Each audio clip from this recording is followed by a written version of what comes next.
Let's talk about something most men don't even realize, that they're being emotionally or mentally abused by their partner. Yeah, it happens to men too.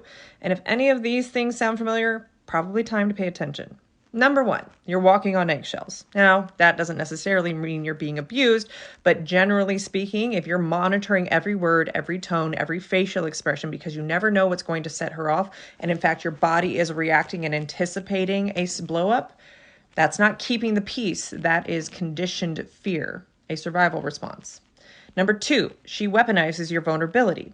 Maybe you finally open up and you're talking about your struggles or your feelings, and then somehow that gets thrown back in your face in the next argument. That's not intimacy. That's not connection. It's manipulation. Whether she's meaning to or not, that is an emotionally immature woman who is using your vulnerabilities and your opening up as a weapon of how you are wrong, you are bad, you are broken, and you're buying into it.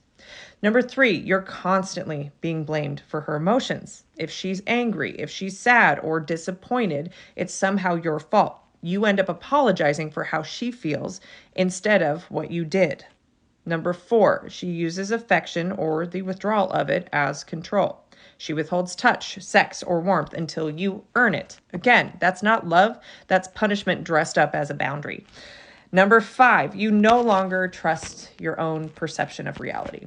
You question your memories, your instincts, even your worth, because every time you try to address something, it's flipped and turned back around on you.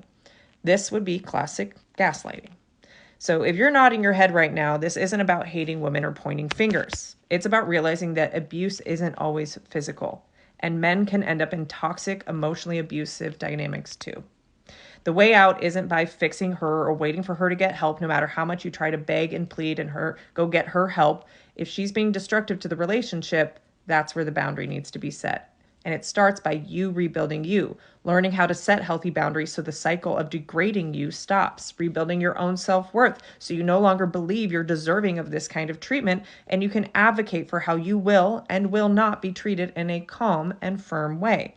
And regulating your own nervous system so you don't default into the people-pleasing survival response, right? Or freezing or flighting and running away from it just to avoid living in your own life, right? Being so detached from your body that you just don't deal with your life at all. And then you become a ghost in your own home and in your own life. So this is exactly what I teach men inside of a program called Healthy Mentality, where men learn to lead themselves again with peace and with power and become men who they can respect, looking back at them in the mirror to no longer tolerate poor treatment and abusive behavior. So if this hits home with you and you want to learn more about it, DM me the word HEAL.